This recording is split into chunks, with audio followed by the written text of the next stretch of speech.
இனி எல்லாம் ஜெயமே. குழந்தைக்காக காத்திருக்கும் பெண்ணின் கதை. தேன்மொழி அமைதியாக அமர்ந்திருந்தாள். அவள் மனதில் 1000 கேள்விகளும் 1000 குழப்பங்களும் தோன்றி மறைந்த வண்ணம் இருந்தன. என்ன மனுஷங்க இவங்க! நினைத்து பார்க்கும் பொழுது கண்ணீர் முட்டிக்கொண்டு வந்தது. மனம் நடந்ததை அசை போடத் தொடங்கியது. அவளுக்கு திருமணம் ஆகி 4 ஆண்டுகள் ஆகியிருந்தது. வெளியே விசேஷங்களுக்கு செல்லவே அவளுக்கு தயக்கமாக இருந்தது. மக்களிடம் இருந்து வரும் கேள்வி கணைகளை எதிர்கொள்ள அவளுக்கு அச்சமாக இருந்தது. ஆனாலும் வேறு வழியில்லை. அவள் செல்லவில்லை என்றாலும் மக்கள் அதை பற்றியும் பேசிக்கொண்டுதான் இருப்பார்கள். எதிர் வீட்டில் புதுமனை புகுவிழா. அவர்கள் தேன்மொழியின் தூரத்து சொந்தம். வேறு வழியில்லை, சென்றுதான் ஆக வேண்டும் என்ற முடிவுடன் விழாவுக்கு சென்றாள் தேன்மொழி. என்ன தேன்மொழி, ஏதும் விசேஷம் இல்லையா என்று அவளிடம் தன் பேச்சை துவங்கினாள் மாமியார் முறையில் உள்ள ஒரு பெண்மணி.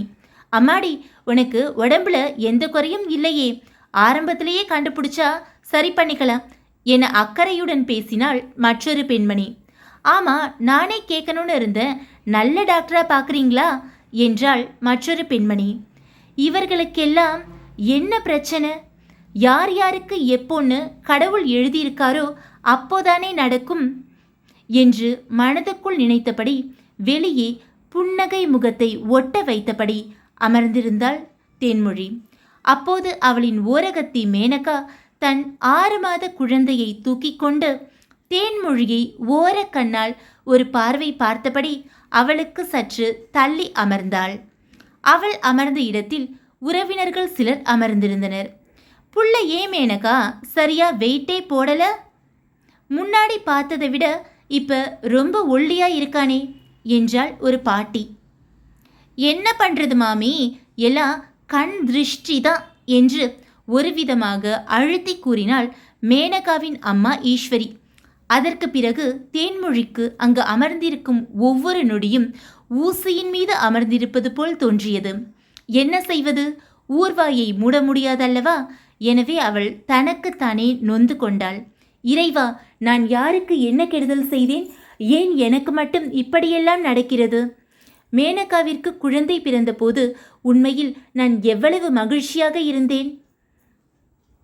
அவளது குழந்தையின் முகத்தை கண்டு நான் எனது சோகத்தை மறக்கலாம் என்று நினைத்தேன். ஆனால் நடப்பதோ வேறு விதமாக அல்லவா இருக்கிறது. அவளது மனம் தவித்தது. வீட்டுக்கு சென்ற பிறகும் செய்யும் வேளையில் மனம் ஒட்டவில்லை. ஈஸ்வரியின் குத்தல் பேச்சுகள் அவள் காதில் ஒலித்து கொண்டே இருந்தன. அலுவலகத்தில் இருந்து வீட்டுக்கு திரும்பினான் தேன்மொழியின் கணவன் குமார். என்ன தேன்மொழி, முகம் ஒரு மாதிரி வாட்டமா இருக்கு, உடம்பு ஏதும் சரியில்லையா என்று கேட்டான்.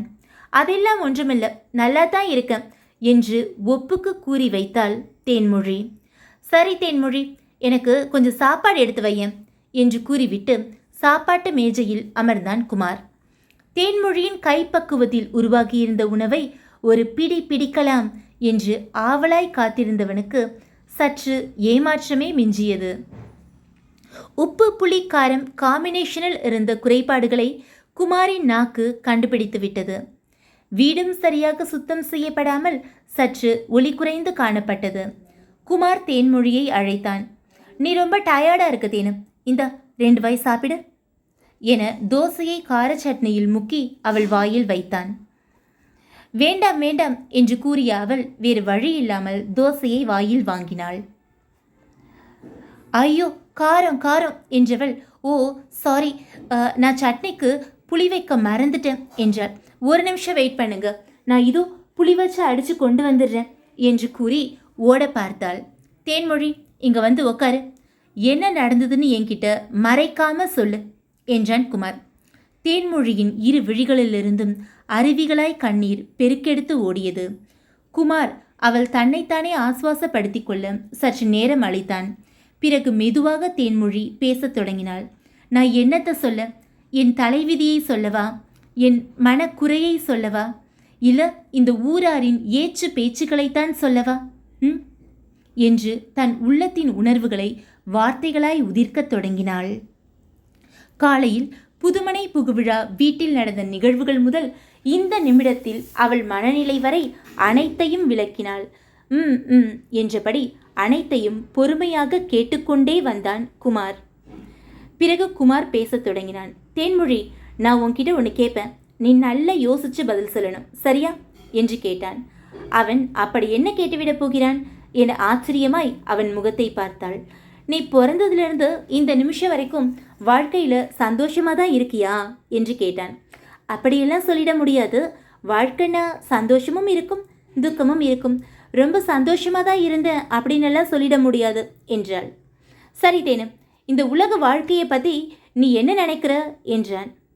ஹலோ, என்ன தத்துவ ஞானி மாதிரி ஏதேதோ கேட்க ஆரம்பிச்சிட்டீங்க என்று கூறி சிரித்தவள், இந்த உலகமே ஒரு நாடக மேடைன்னு ஷேக்ஸ்பியர் சொல்லியிருக்காரு. காயமே இது பொய்யடா, வெறும் காற்றடைத்த பையடான்னு யாரோ அறிஞர் சொன்னதை கேள்விப்பட்டிருக்கேன். அப்புறம் நீங்கள் என்ன சொல்ல போறீங்க என்று கேட்டாள். நான் சொல்கிறதெல்லாம் இருக்கட்டும், இப்போ வா, நம்ம 2 பேரும் ஒரு கேம் விளையாடலாம் என்றான் குமார். குமார் அவளிடம் ஒரு A4 ஷீட்டை கையில் கொடுத்தான். அவனும் ஒரு A4 ஷீட்டை கையில் எடுத்துக்கொண்டான். தொலைக்காட்சி பெட்டியை ஆன் செய்து அதன் முன் சென்று அமர்ந்தான். பிரபலமான நியூஸ் சேனலில் செய்தி ஓடிக்கொண்டிருந்தது. தேனு, வந்து உக்காரு என்றான்.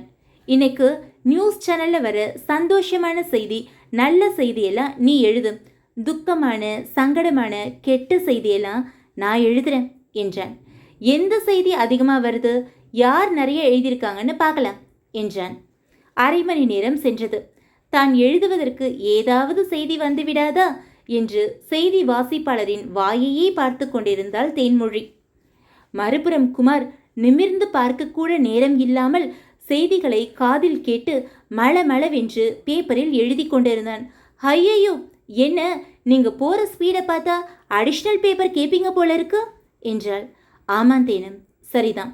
நியூஸ் எல்லாம் பாரு, கொலை கொள்ளை, பயங்கரவாதம், தீவிரவாதம், போர், பட்டினி, நோய், நல்லவங்க போர்வையில் கெட்டவங்க, யாரையும் நம்பவும் முடியலை, நம்பாம இருக்கவும் முடியலை.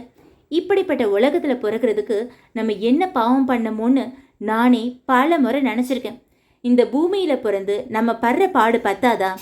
பிறந்ததுலேருந்து சாகிற வரைக்கும் ஒரு மனுஷனுக்கு எவ்வளோ கஷ்டம். உன்ன மாதிரி ஒரு நல்ல மனுஷியோட குழந்தை இந்த பூமியில் பிறந்து அதுவும் கஷ்டப்பட வேண்டாமன்னு இறைவனும் இயற்கையும் நினச்சிருக்கலாம்ல. போட்டியாளர்களும் பொறாமைக்காரர்களும் வஞ்சகர்களும் நிறைஞ்ச இந்த உலகத்தில் அவங்களோட வாழ்ந்து போட்டி போட்டு மன கஷ்டப்படுவது நம்மளோட முடிஞ்சு போகட்டுமே. நம்முடைய அடுத்த தலைமுறையும் இந்த பூமியில் பிறக்க வச்சு அவங்க கஷ்டப்படுறதையும் பார்க்கணும்னு நினைக்கிறியா? ஒருவேளை நமக்கு குழந்தை பிறக்கணும்னு இருந்தால் தன்னால் பிறக்கட்டும், சந்தோஷம்.